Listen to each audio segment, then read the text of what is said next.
Hi everyone. Today we are going to discuss very important topic in operation management, calculating capacity utilization. So measures how much of the available capacity is actually being used. Utilization equal to actual output rate divided by capacity into 100. Measures effectiveness. Use either effective or design capacity in denominator. So efficiency divided by utilization. Design capacity equal to 50 trucks per day. Effective capacity equal to 40 trucks per day, actual output equal to 36 units per day. So efficiency equal to actual output divided by effective capacity, that is equal to 36 units per day, 90 percentage. So utilization actual output divided by design capacity, 36 units per day divided by 50 units per day, that is a 72 percentage. So what are the determinants of effective capacity? Facilities, size, location, layout, heating, lighting, and ventilation. Product and service factors, similarity of products. Process factors, productivity and quality. Human factors, training skills, training, skills, experience, motivations, absenteeism, turnover. Policy factors, overtime system, number of shifts. Operational factors, scheduling problem, purchasing requirements, inventory shortages. Supply chain factors, warehousing, transportation, and distribution.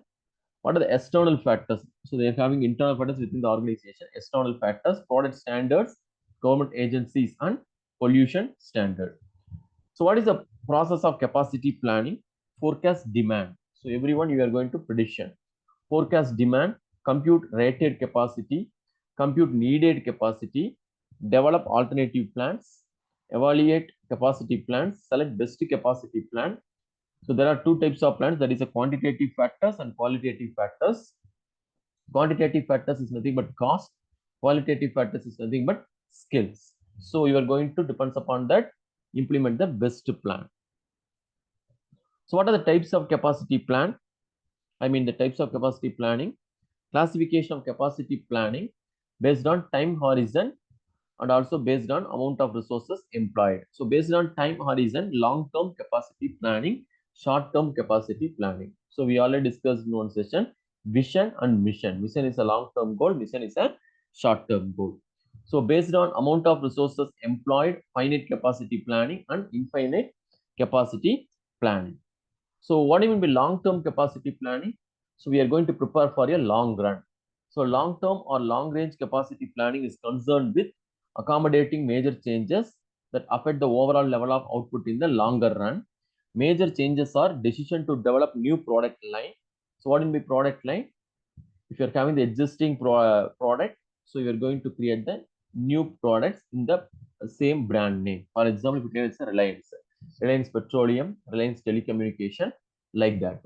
So expand existing facilities, construct production plans.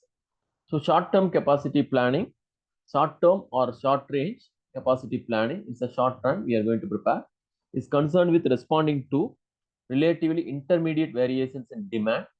These kinds of fluctuations in demand caused by seasonal or economic factors, the ways to adjusting capacity, use of overtime or idle time, increase the number of shifts, subcontracting or subcontracting to other firms. So finite and infinite capacity planning in operation planning, two constraints is nothing but difficulty or time and capacity. So depends upon the time you are going to finish your work. So if the processing time is not a constraint in case where products are produced to stock and sell finite, time is the primary constraint because time is always running. So depends upon the time you have to finish their work. So on plan backwards to accommodate these times is called infinite capacity planning. So what are the factors affecting capacity planning? Controllable factors and less controllable factors. So controllable factors are amount of labor employed, facilities installed, shift work per day, overtime work, subcontracting, shift worked per week, preventive maintenance, number of production setups. So what are the less controllable factors? So that will be controllable. in our control, but these are all uncontrollable. For example, unfortunately, absenteeism, labor performance, machine breakdown. So unfortunately, benzene breakdown, but it will be corrected. So material shortages, scrap and rework, unexpected problems. It means the employees immediately they're going for strike, or any accident will happen in factory. So these are all that's controllable, and also these are all less controllable factors. So rest of them we will discuss in that very important. We are going to discuss important topic in the next session.